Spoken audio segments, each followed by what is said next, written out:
So it's a great pleasure for me, as a newly elected president of Magdalene College, to welcome you to the Magdalene College Festival of Perspectives. This forum, as you know, is titled Discovery and Public Perspective. And we're going to hear from our, hopefully 6, at the moment 5 speakers, on exploring the links between technology, investment, culture, and something that somebody described to me as species progression, which I'm rather intrigued about. The format will be for each speaker to give a brief presentation, and they'll know it's brief because when I get up they know that they're going to have to start thinking about concluding, on their own personal journey in respect to this and their own perspective. And then we're going to have a panel discussion with input from you, the audience, with questions that hopefully have been stimulated by what you've heard, and they will be taken by the panel. There will be a microphone which Natalie will walk around with to let you ask a question clearly so that everybody can hear. Can everybody hear me, by the way? Excellent. Before we begin, I have to cover the usual housekeeping things, that, as usual, if you hear a fire alarm, you need to take it seriously because there is no test planned today, so it will be a genuine alarm. The fire exits are at the back on either side and at the front on either side, so do feel free to use any of those. I'm sure you've already noticed that if you need to use the toilet facilities, they're on the ground floor to the left around the corner. I would also like to remind you that there will be an opportunity to meet with the speakers at the end of the presentations and the questions, so that if you don't get a chance to ask a question or you're feeling shy, then do feel free to ask a question at the drinks reception, which I believe is going to be upstairs afterwards. Yeah, okay, good. So I'm going to start by introducing now Dr. Hannah Critchlow. Hannah is, as a lot of you will know, an internationally acclaimed neuroscientist. She's a broadcaster and an author and a fellow of this college. Her expertise covers consciousness and intelligence and decision-making, and her acclaimed publication, The Science of Fate, which we have here to show you, this is the Science of Fate, it was on the Sunday Times bestseller list, I believe, and has been translated so far into 8 different languages, although maybe more on the way. So Hannah, if you'd like to start, we'd look forward to hearing what you have to say. Thank you very much, Nick, and delighted to be here with you today. I was hoping that Lord Robert Winston would be introducing the event and speaking first, but he's stuck in traffic, so I'm afraid you're stuck with me first. Now, my career was actually very much inspired by Robert. When I was growing up in the 80s and 90s, he was on the telly with his moustache, talking about children and development and IVF, and he was really very much a pioneer in both science communication and also human genomics and the implications of our genes on our biology and how healthy we might be. And he very much inspired me. I went on to work in a hospital, in a psychiatric hospital actually, as a nursing assistant, and I thought I wanted to go and study medicine, but I very quickly realised that actually I wasn't emotionally tough enough to work on the wards. And so instead, I pursued a career looking at biology, human genetics and genomics. And then from there, I specialised in neuroscience. So I came here for my PhD 20 years ago this month. And I studied consciousness and how we make decisions and how our reality is formed. And in the 20 years since I started my research, since I started my education in neuroscience, I think it's safe to say that we've learnt so much about the brain, and actually we're now really living in the era of neuroscience. So just to give you some scale of how much we know now about the brain and how much investment and interest there is in this area, when I had a quick search on PubMed, which is the kind of the reference library for scientists, over 9,000 articles are published each month with the keyword brain or neuroscience. And when you look at how much investment there is, so in 2022, in America alone, the US government actually invested $11.2 billion in neuroscience research, this number having doubled since the previous decade. And venture capitalists, so it's not just the governments that are investing in neuroscience research, it's also venture capitalists. So they're seeding almost $3 billion a year in neurotech or new neuroscience firms. And it's for a very good reason as well. So Deloitte estimated that neuroscience market globally is worth about $612 billion, and they estimated that it's going to be worth $721 billion in 2026. So there's a lot of investment, there's a lot of interest in neuroscience, and over the last 20 years since I've been working in it, we know a lot more about our brains. We understand a lot more about how the genes that we've been given from our mum and from our dad, from the sperm and the egg that they gave us to create us as an embryo, how those genes that they've given us basically lays down our nerve cells when we were a baby in the womb, and how that foundation of nerve cell circuitry goes on to predispose us to have very complex behaviours. So there's a high heritability to our behaviours. And this is something that I explored in The Science of Fate. But we also know that it's not just the genes that we've been given that creates our behaviours, but culture plays a really big role as well. And there's a lovely little illusion that I like that helps us to understand this. So hopefully this is going to play now. So culturally, we're all used to seeing faces in our environment rather than the back end of a mask. And so when you see the back end of the mask here, you don't take on board that shadow information that tells you that the eyes and the nose are going backwards. But because you're culturally used to seeing faces, you just see another face popping out. So we all fall for this illusion. There's another little example that shows us how quickly our experiences throughout our life shape our reality, our perception of the world. So if you have a listen to this. Pretty much gobbledygook, right, for most of you. If you now listen to this. The camel was kept in a cage at the zoo. The camel was kept in a cage. It's poor camel. We're now going to revert back to the original audio file. And your brain has used that sense of the camel being kept at the cage at the zoo and overlaid it onto the gobbledygook because it's got a similar cadence. So forevermore now, everybody in this room that's just experienced this as a group, you're always, if you ever have to listen to that gobbledygook again, hello. Hello, Lord Winston. Hello.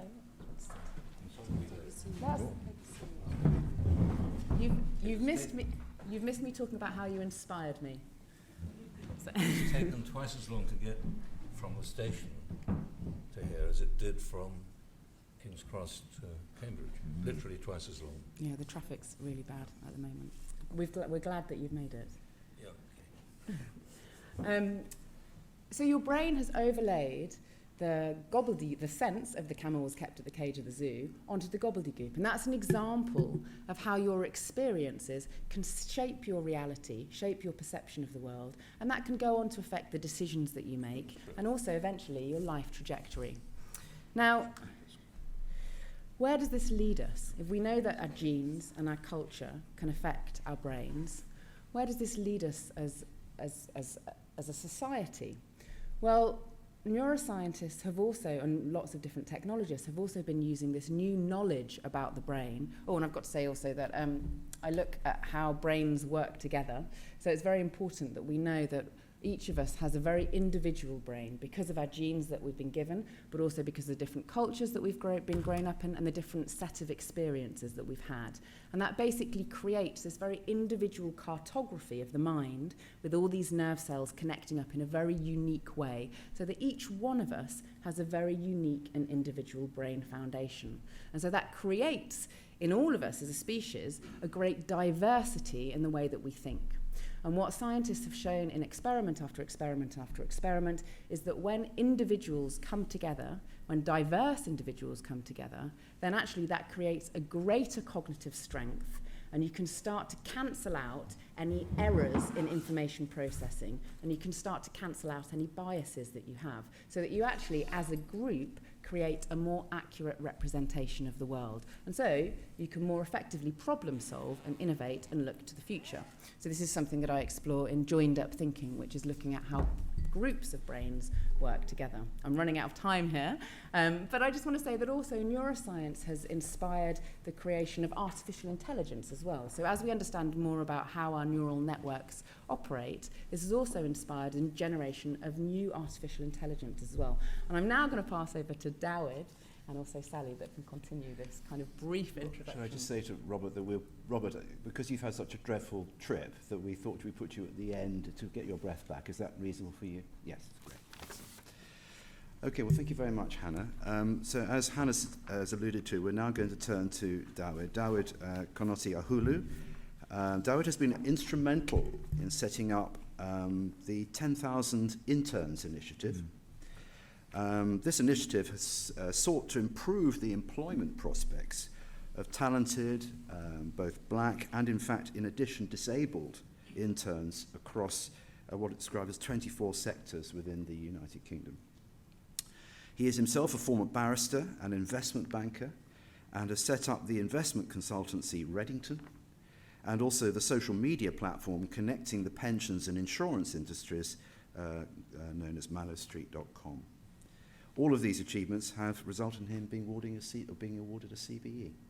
So, Dawid, we're very keen to hear what you have to tell us. Oh, well, thanks so much for inviting me, and it is a great pleasure to be here. And just picking up on what Hannah's been talking about, diversity and, I guess, inclusion, which is how the two words that go together. It's obvious that diversity and inclusion are a good thing, but they are, of course, two of the wicked problems, I think, that we face societally. And a wicked problem is, of course, something that's very easy to describe. So climate is changing. We can say that, we understand it, we get it. Israel, Palestine, we see what the issues are. But it's difficult. These are really wicked problems. I mean, there is almost no solution, and that's a big deal. And we often find ourselves in situations where we're grappling with issues like inclusion or diversity and trying to come up with a solution, thinking it ought to be easier than this, and it really is not.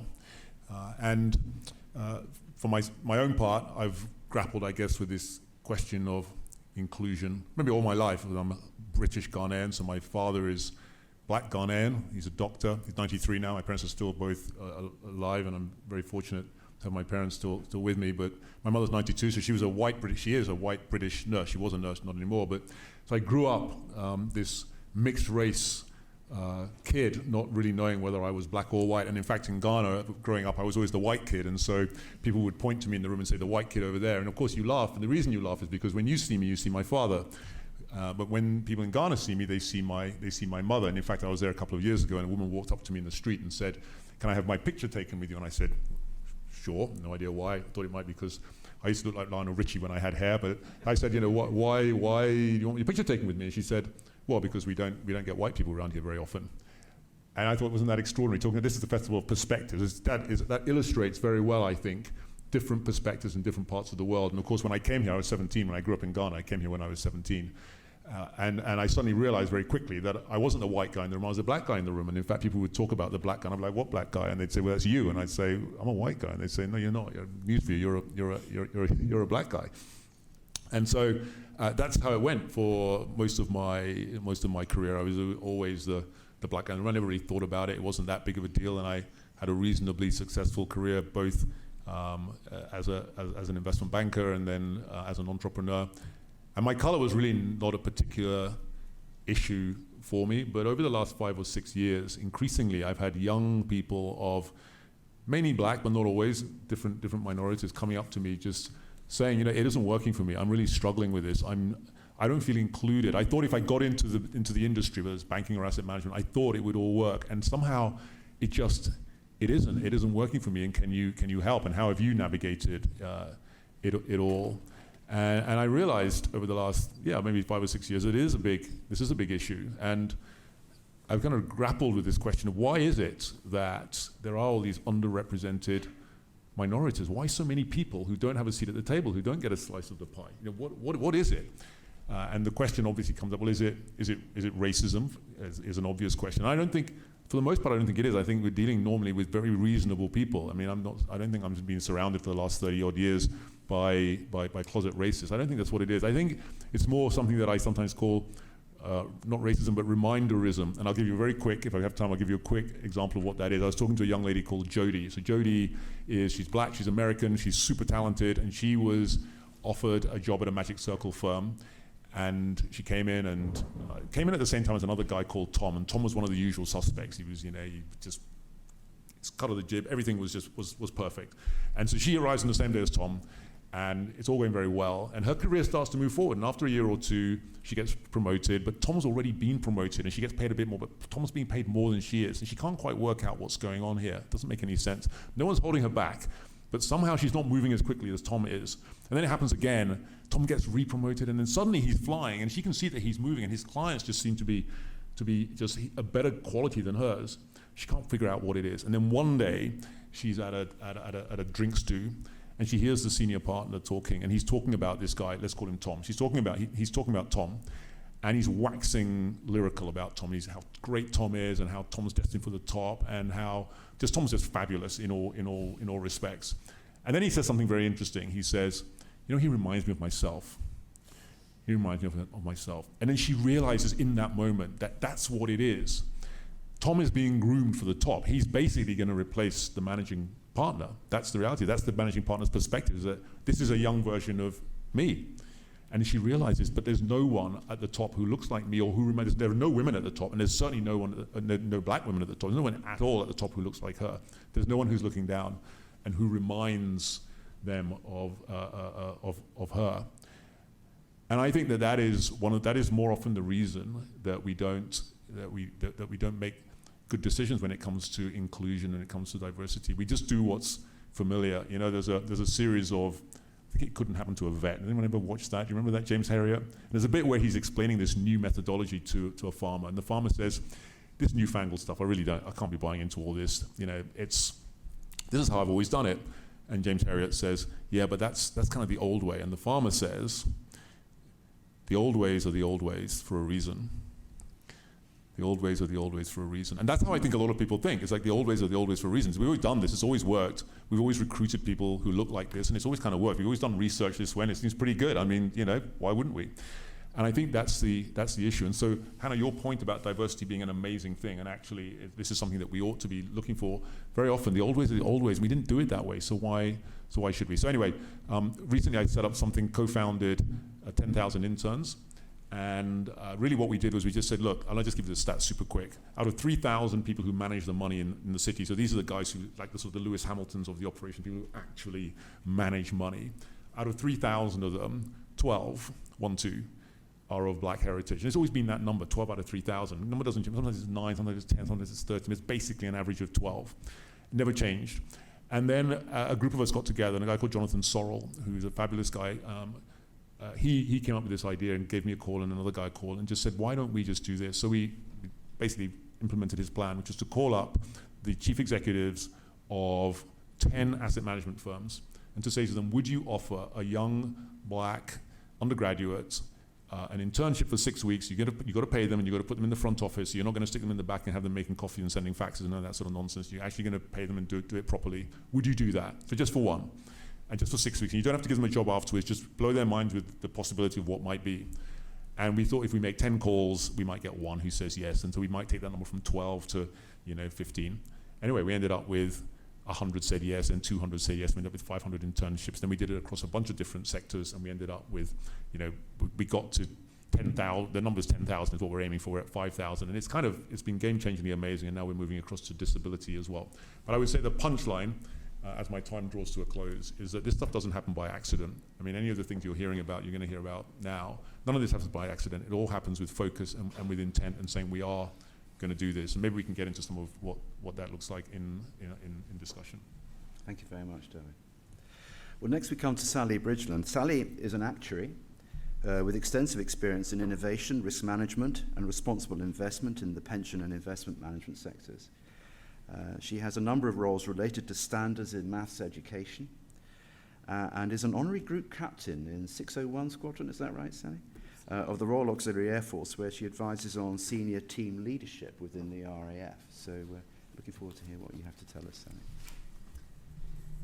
Thanks very much. And I suppose I have to explain, first of all, how did a girl who hates flying in small planes end up as an honorary group captain in the Air Force? And what do?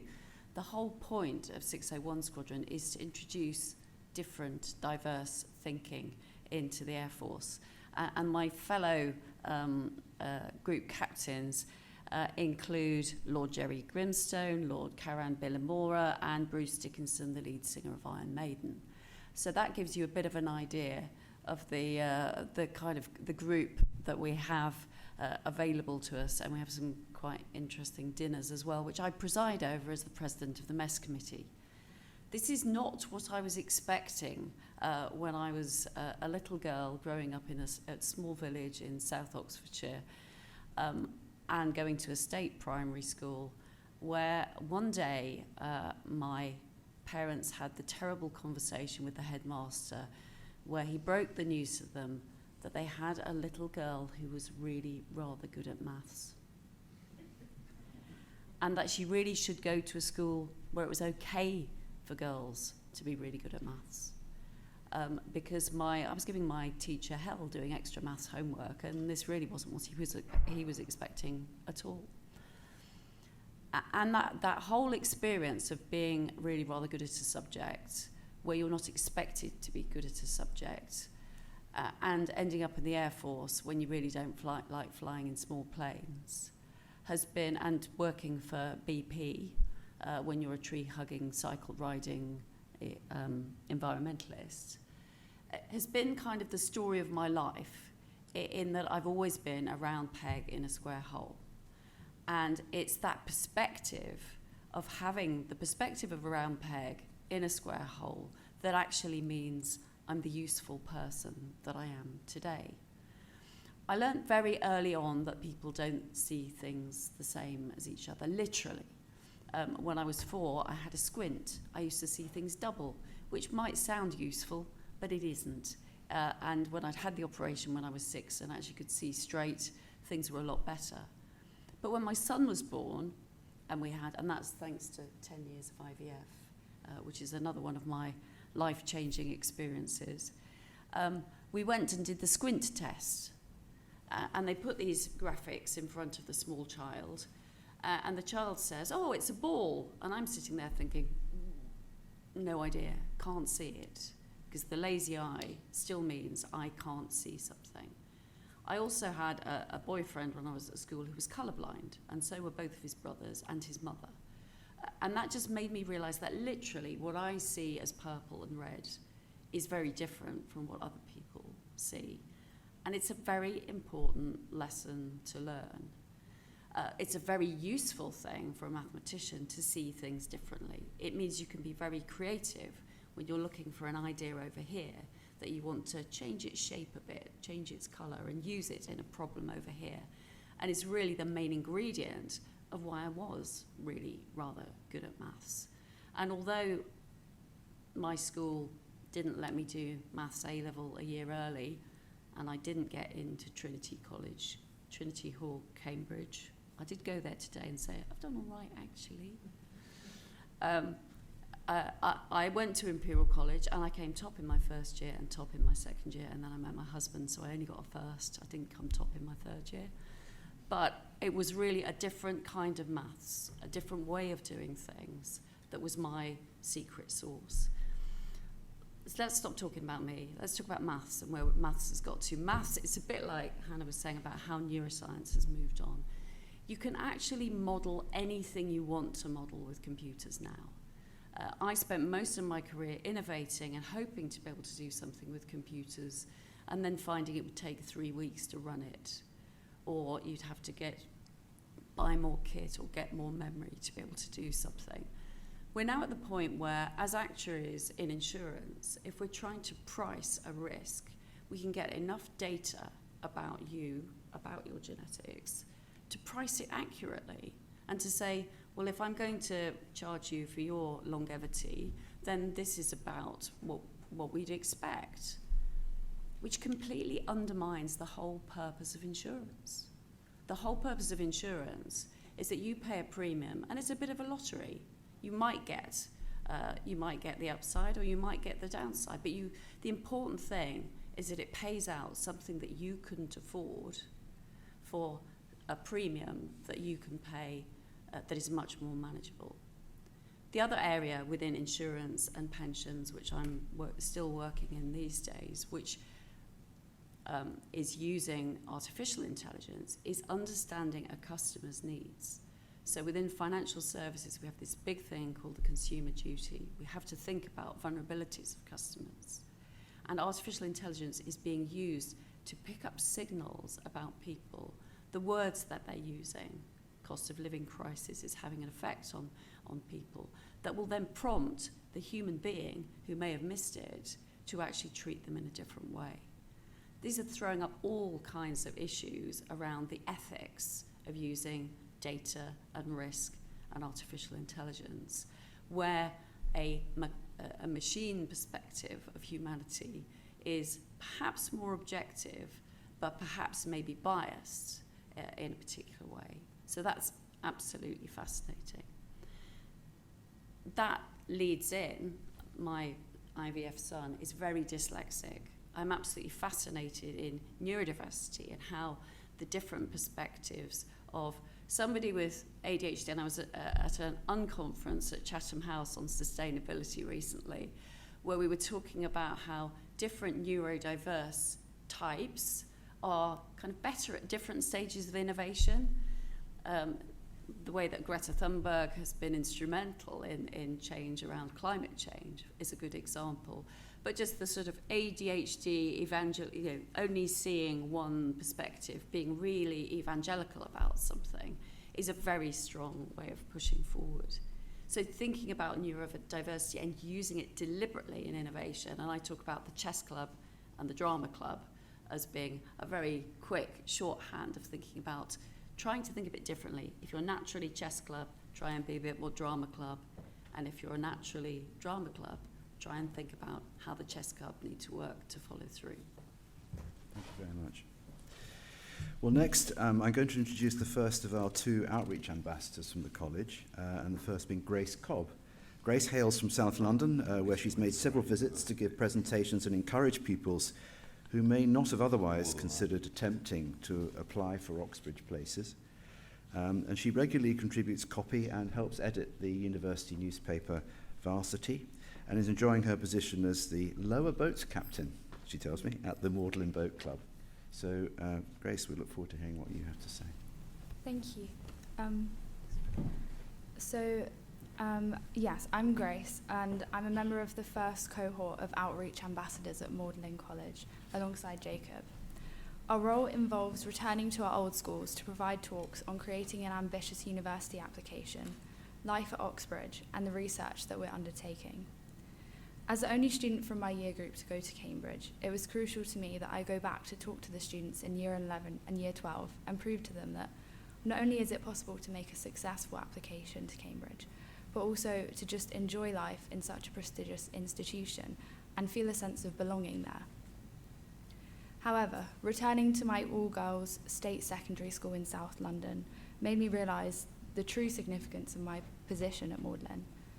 One of the most profound ways that starting at Cambridge changed my perspective was in the movement from learning completely surrounded by girls, where my entitlement to books, research and education was a default, to studying in the last college in Cambridge to accept women.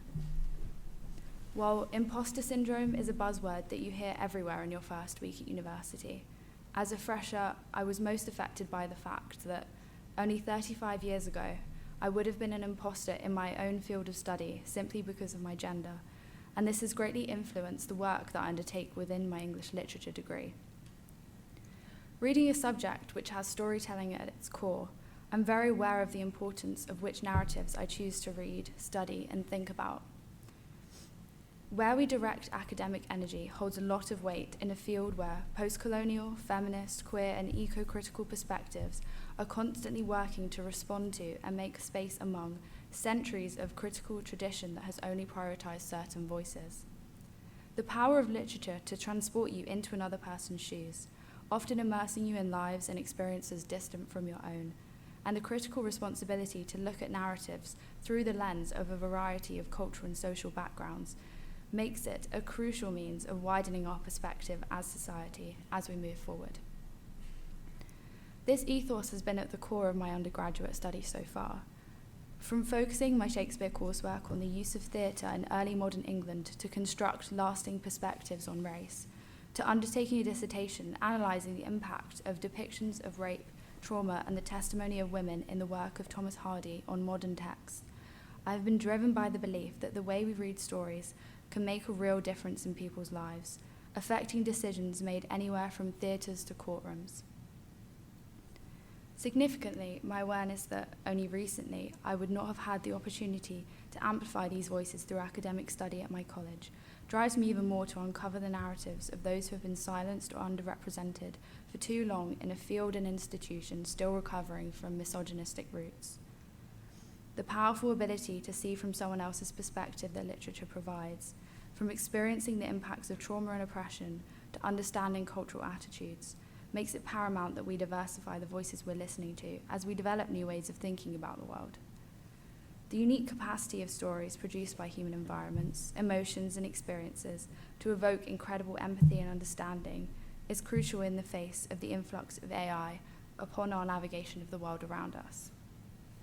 Despite its efficiency, it not only endangers the creativity at the core of the humanities, but threatens to dull the significance of emotional and cultural connections. Without such constant practice of empathy and diversification of human perspective, how can we possibly believe we are moving towards solutions of poverty, the climate crisis, and war in considerate and constructive ways, which truly take into account how people outside of ourselves feel, think, live, and the experience and suffering that they have endured? Every time a school group visits Magdalene, many students express to me a belief that they cannot possibly belong in such a prestigious institution. For many, the image of a Cambridge academic arises images of the kind you see framed in a formal hall, old, imposing, cloaked in a gown, and male. And despite being one of the top universities in the world, many students I speak to are concerned about their freedom within their field of study at Cambridge, worried they'll be unable to pursue the causes they are passionate about due to a restrictive curriculum and an environment entrenched in tradition. I also have to spend a considerable amount of time convincing classes of Year 12s that you really don't have to wear the gowns all the time. However, alongside everyone on this panel, I'm convinced that representation has the power to counteract the effects of reputation. When I returned to my secondary school, alongside awkwardly finding myself to be a minor celebrity for getting in, I also found out that applications to Oxbridge had doubled between my year and the year below, and was amazed to see over 30 students, some as young as 15, cram into a classroom at the end of the school day just to hear me talk about my experience at Cambridge. Returning to Cambridge this year, knowing I was now joined by 3 other girls from my school, one of whom I mentored through the application process, and the fact that the student body of Magdalene is now 50% women shows how much progress we can make, even in a short space of time. As a student ambassador, a woman at Magdalene, and an academic in my field, I feel an incredible responsibility to demonstrate the importance of being the person to take that step into where they originally were not welcome, and prove that a place of education, research, and innovation is not only where they belong, but where they are needed, and where their stories matter. Whenever I look at the photo of matriculation year of 1988, framed in the new library, I'm filled with a sense of pride that I can continue to be a visible sign of the change that those first women at Magdalene started, and a responsibility to take further what they began. Studying at this college has profoundly changed my perspective on my own responsibility towards the future academic environment, and returning to my secondary school reminded me of the work that still needs to be done to not only cultivate diversity and representation among the next generation of academics, but make sure they have their voices heard. So this is why my main hope for the future is that we refuse to forget where we've come from and continue to remember the importance of which stories are told.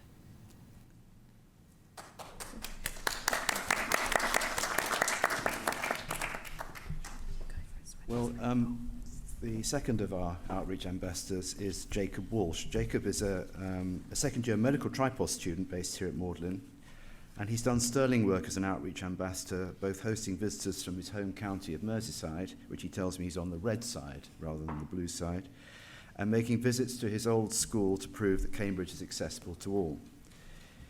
He's one of the founding members of what's called the Magdalene Northern Society. I did ask him whether people from the south, like me, I'm from Tunbridge Wells, by the way, you can't get more south than that, would be welcome. He said, well, you'd be welcome, but you can't be a member.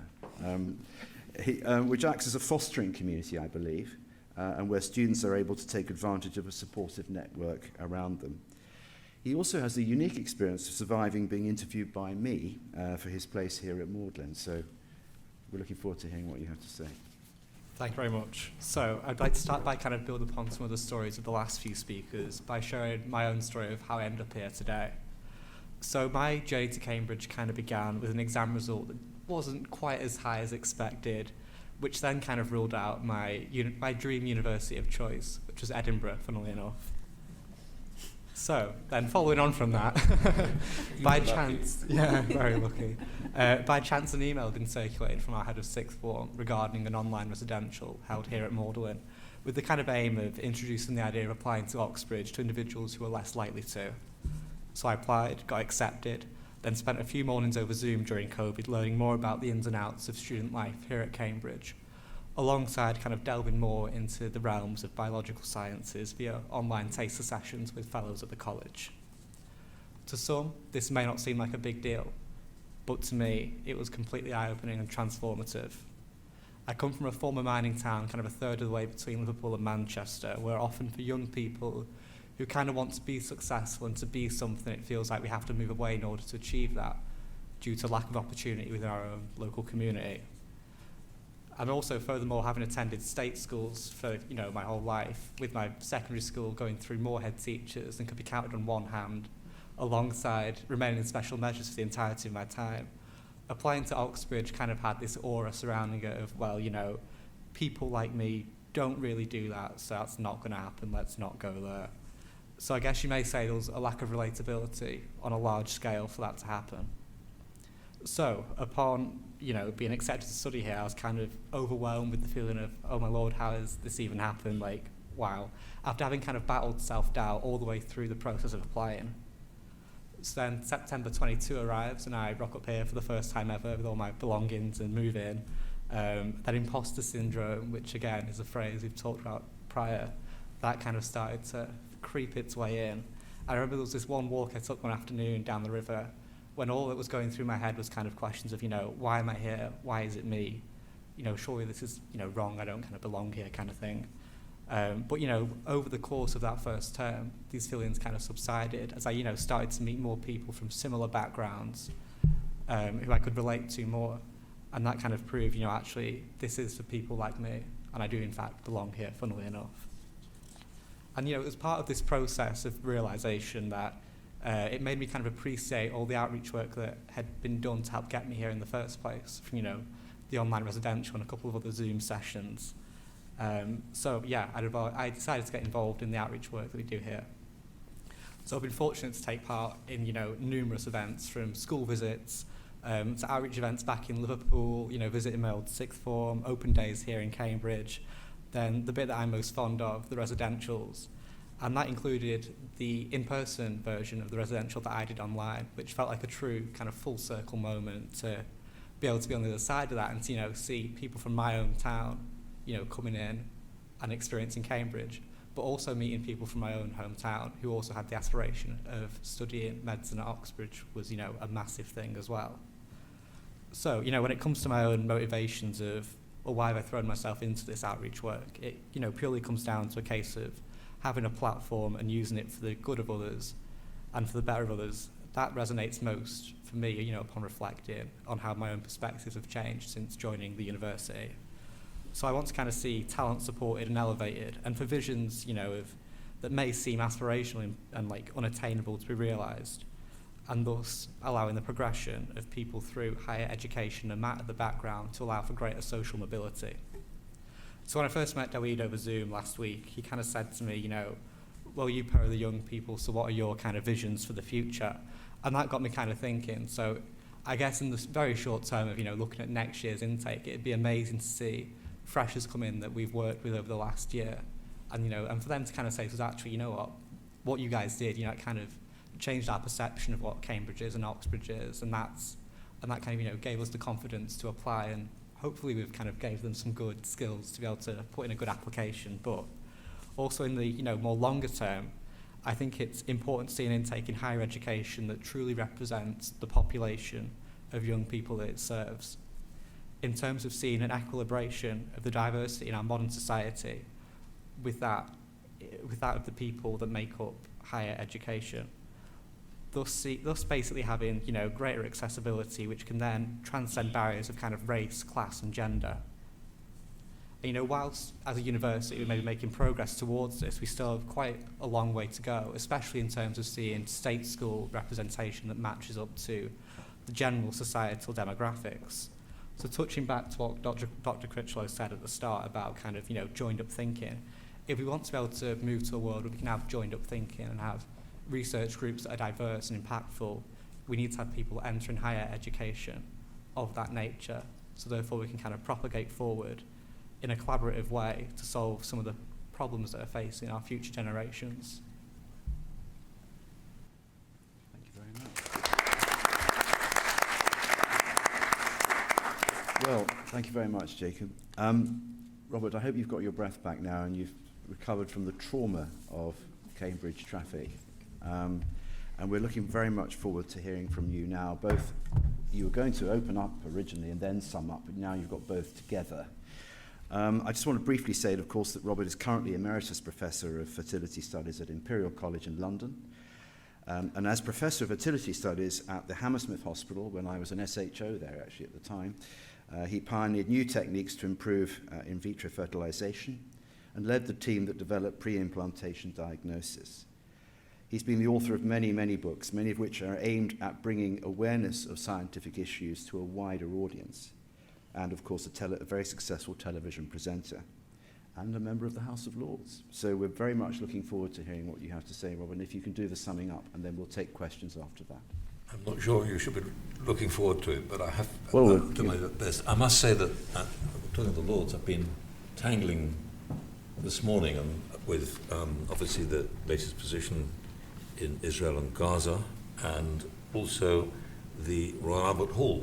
And the interesting thing about the House of Lords is the diversity of the stuff that we get on our desks to look through.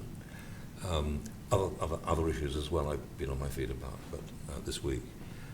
I think, you mentioned poverty. I think some very interesting things that we kind of forget in our society, and one of them actually is the poverty of language. You mentioned Thomas Hardy, it's a classic example. Who reads Thomas Hardy now? Nobody, very few people do. Who reads Dickens even? Who reads, any of those Victorian authors? It's surprisingly poor, and yet actually they are really vital to our part of education. We're no longer educated. We actually no longer think in terms of sentences. We have, I think Orwell was absolutely right. He, of course, posited newspeak, but actually what we're doing in Twitter is exactly the same thing. It's exactly that. We are no longer able to hold an argument or to have a discussion without losing our composure. And I think that's a real problem. I think it's a major issue in our society. And it's left us, too, to make wide jumps about what we think about innovation and science. Unfortunately, I think, more of us as scientists know less and less about more and more which is irrelevant to society. And I think it's a really big problem because we are teaching our PhD students to delve deeper and deeper into the minor issues in, let's say, cell biology in my case.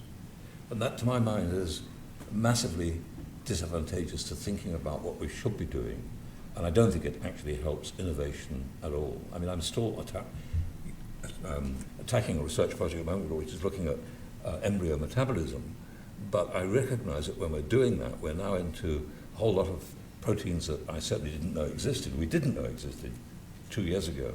But actually we're no further forward really in understanding what the underlying mechanisms are. It's going to take ages, but we think about this as something important. Sally, you say something very interesting, but actually, you know, I first did IVF when I was 16. I went to a marine biology station, and I had a very good schoolmaster who gave each one of us boys a project to do. He asked me to read a paper in Nature from, it was Lord Rothschild, who'd been trying to fertilize sea urchins' eggs, and in seawater, which is a very good culture medium. And so I was not interested in biology. In fact, we didn't do biology A level. We did zoology and botany as two separate A levels. But actually, the interesting thing was that I thought this was really boring. And then I looked down the microscope, age 16, and saw the first cell division. And it turned me on to biology in a way that I couldn't have believed possible. That's the sort of thing we need to do. We could do that in any school in the country.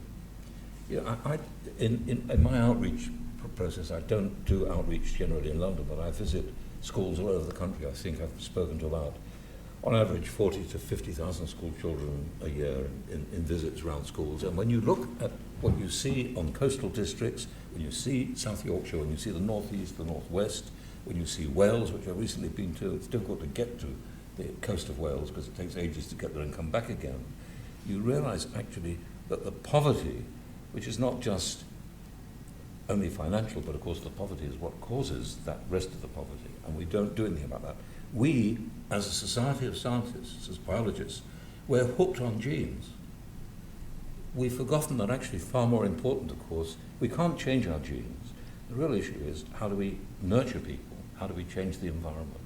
And so that's what we should be doing. And I think I have to say that when I went to school, I was not regarded as being any good. In fact, I was doing so badly really at science at the time. I mean, I really wanted to do English, but I was doing so badly at science at the time, they didn't think I'd get any A-levels, so I didn't apply to Cambridge until very late, and then I had to wait a year before I could possibly seek a place opening for me, and I got panicked. So during that gap, a short time before term started, I applied to do medicine because my A-levels were far better than I think anybody had expected, including me. I thought I was thick. And I was just lucky, and I got in and did medicine. And after 4 years doing medicine, I gave it up completely. I gave it up, and I did theatre. And I worked in the theatre, and I produced plays. I did a play at the Edinburgh Festival, which won an award. And the interesting thing is that I don't claim any great credit for all that. I mean, of course, what I learned was that you work with lots of other people. I had a big cast, 30 people. And I found that actually collaborative work was really important if we're going to get anywhere. I also realized that actually you're an actor. I realized I had to run on a budget too, and actually try not to have people on the dole, you know, at the end of it, because I had professional actors as well as non-professionals, and that was very difficult to mix at the time because Equity didn't want one.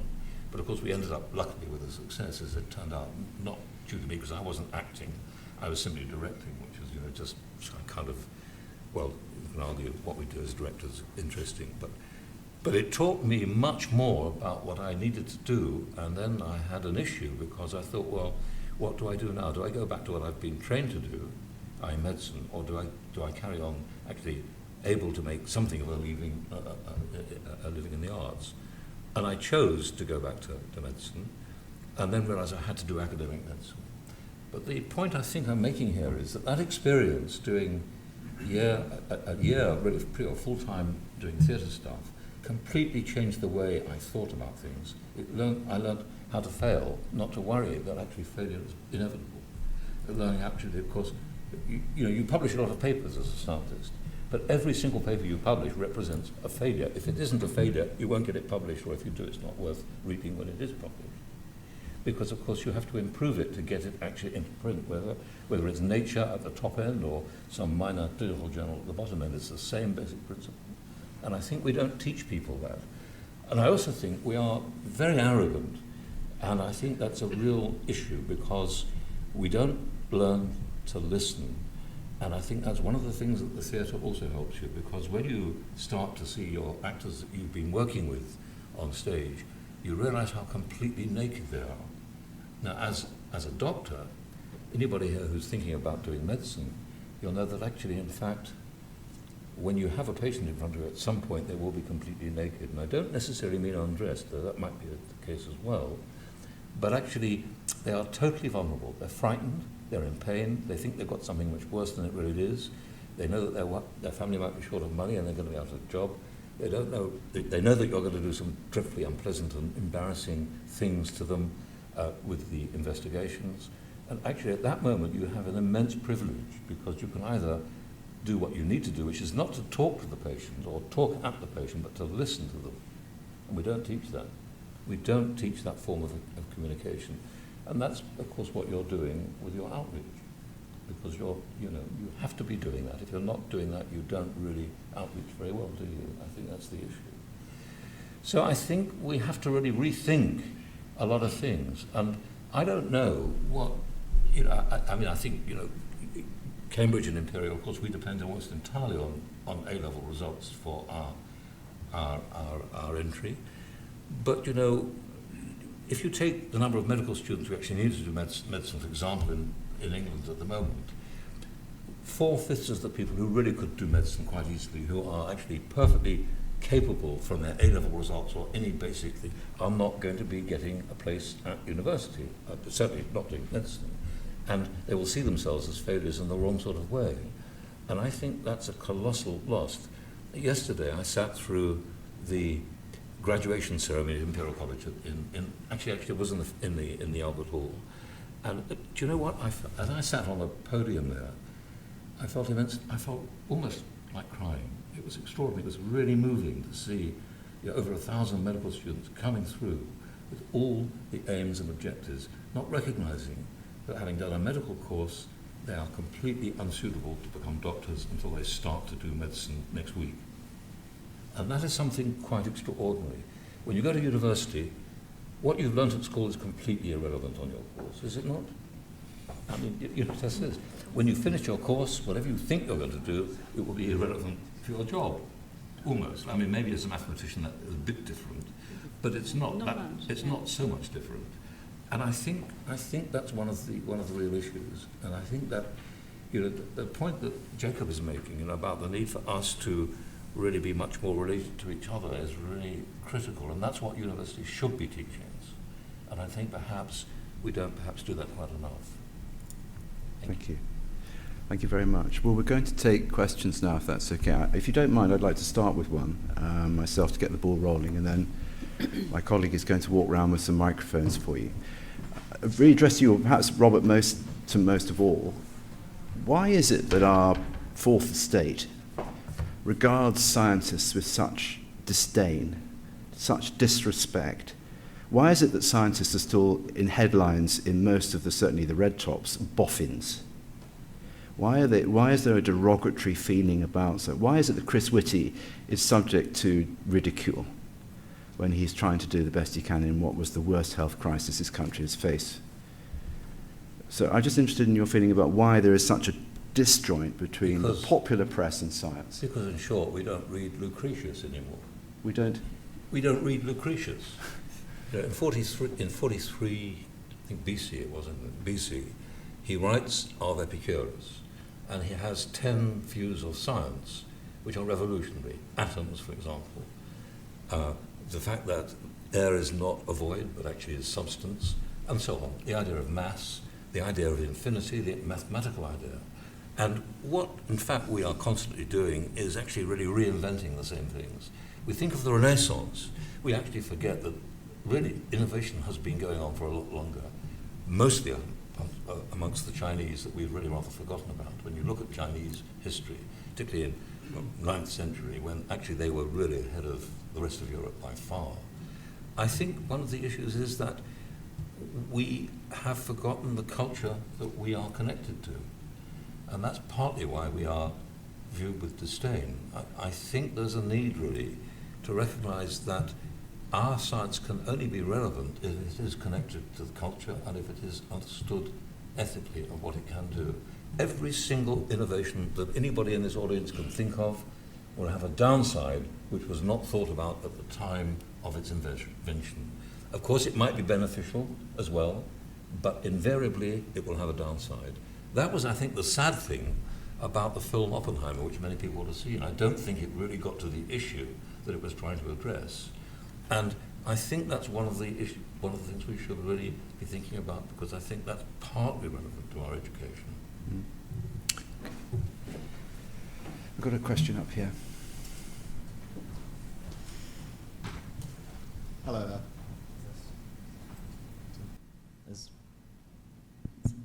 Okay. Sorry, I'll just be close to it. Right. So yes, there's a challenge when it comes to recruiting and achieving the correct diversity and perspectives that is sort of Oppenheimer-esque in its nature. So, how do we protect true representation when AI can formulate an equation that can almost weaponize the genetic discoveries regarding our brain development, especially given the sort of dicey inception of the. I'm so sorry about this. The co-founder of the double helix of DNA had some quite controversial views on genes, and I sometimes worry that if we're able to find a formula for our intelligence, our agreeability, our cooperativity, and recruiters are able to select for these, you know, what's to stop someone from just saying, oh, I have XYZ mutation, I'm going to put this on LinkedIn, you know, people will see me as a more attractive candidate, I have a reason to do this now. How do we ensure that this keeps a decent perspective, you know, a decent variety of perspectives, especially, yeah, like I said, with the Watson or Crick, I've actually forgotten which one it is, and I'm sorry, it's a bit of a shame on my part. But thank you. But yeah, knowing that there is a dark history to it, knowing that, you know, there might not be the full picture being learned by these algorithms, do we give the woman of colour a third way across the country from Liverpool to Manchester the right chance when she's, you know, when she's not being given that opportunity, because fundamentally the people who could be funding these neuroscience discoveries will be using data that could be based not in the purest sense of discovery, because everything has to learn somewhere. So I think there's a challenge, and I'd just like to ask, how do we protect everyone from? I think Dr. Critchlow is keen to take this, or both of you, one after the other. You go. Yeah. So in terms of biological data, our DNA data, I think first of all it's really interesting that a lot of people have been paying money in order to have their DNA sequenced by 23andMe, like an ancestor program. So they pay £80 or whatever it is, and they get their DNA sequence back, and they find out, you know, what their familial kind of, whether they were from the Netherlands or whether they've got Italian background or whatever it is, and they get this lovely, you know, detailed profile. But what's been really interesting about that is that then the company has sold on that data to pharmaceutical companies for billions of dollars. What could we be doing with that data, that DNA data instead? Well, we could use it to fund the NHS, for example, and then it could be used in a very safe way as well, rather than people literally paying for it to then be handed out to private companies. In terms of AI, using some of this data and AI biases, I think this goes back to making sure that whatever information we have out there on the internet actually represents our global community accurately, so that AI doesn't actually start to reflect any biases that we might have there on the internet. So first of all, a lot of the content that's out on the internet at the moment that the AI systems are kind of harvesting and mining in order to create its new content, a lot of that data is written in English rather than any other languages, and that can actually create a different representation of reality, because language is very important in terms of how we perceive the world and how we create our reality. So there's lots of researchers around the world looking at how we can start to make sure that the content that's out there actually is more diverse, so that it actually represents our global community more accurately. Also, I want to say that we've been talking about genes, DNA, quite a lot, but we're living in a very interesting time. There's a number of researchers. There was a publication that was published in 2021 in Royal Society journal, and it was discussing how there seems to be a lot of evidence being accrued that actually for the first time in our species history, the value of our genes is being superseded by the value of culture. And in large part, that's because of these technologies that we've been compelled to create that allow us to be more interconnected, allow us to share our perspectives a little bit more effectively. And so actually the environments that we're in, the cultures that we're in, is shaping the decisions that we make and the reality that we hold much more than our genes would have previously have done. And so that's affecting the decisions that we make and also our species progression. Sally, did you want to come in on that?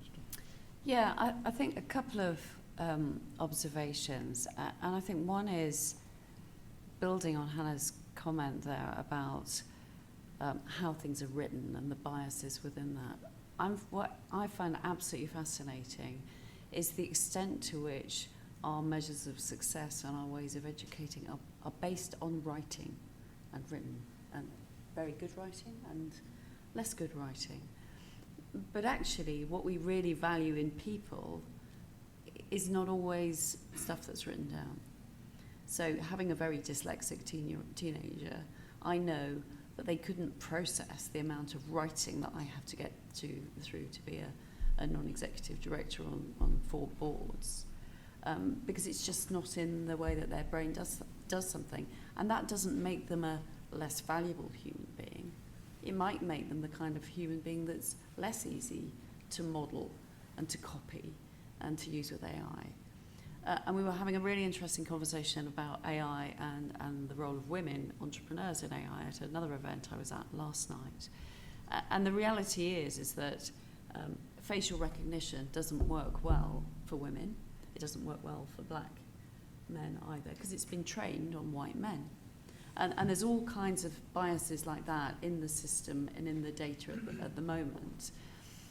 What I'm interested in as an actuary, that where we've been using mathematical models, and I actually did a paper on neural networks back in 1991 in terms of how should the actuarial profession be using these kind of learning models.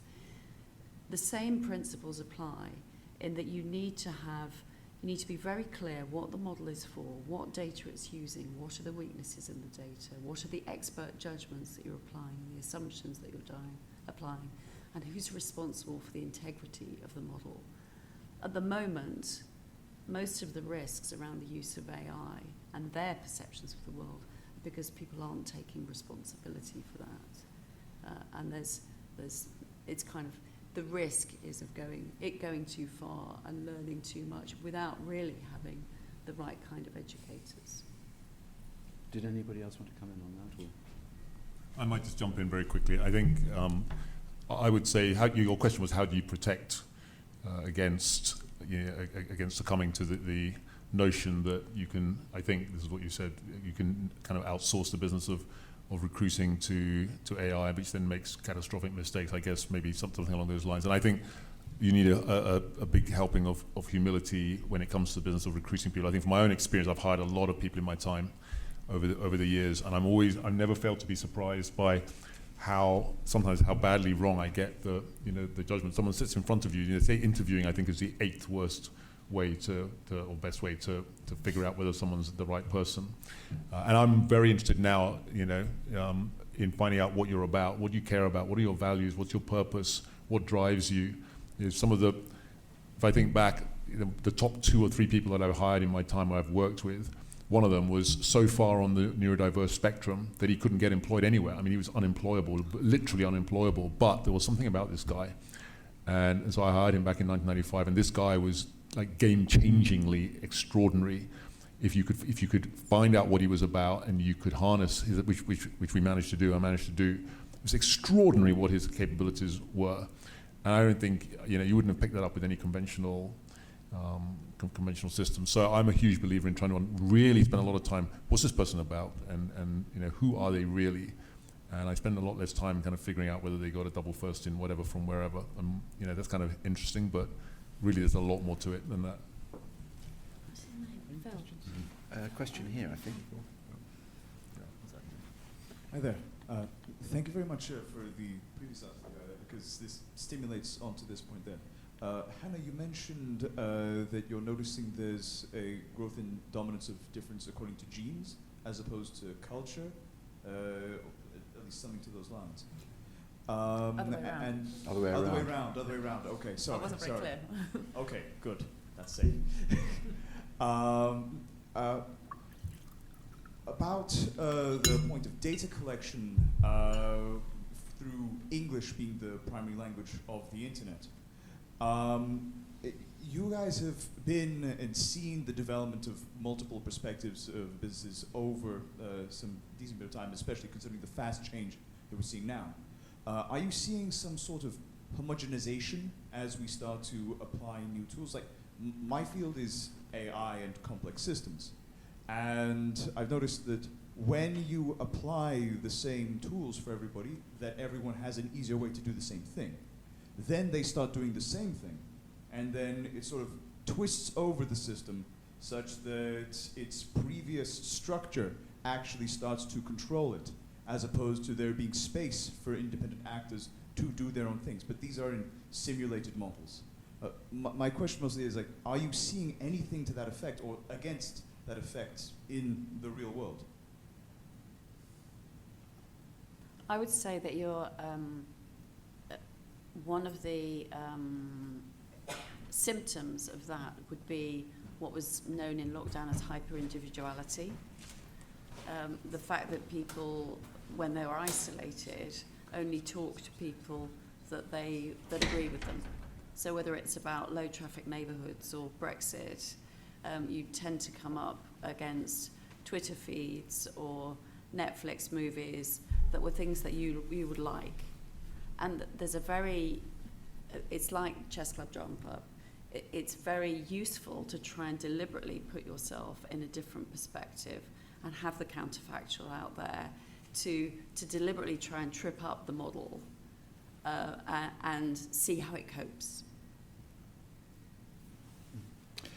I think actually now what I'm going to do is draw it to an end, and if people want to ask any questions upstairs, all of the panel will be there to take them. I think we should show our appreciation to the panel in the usual way.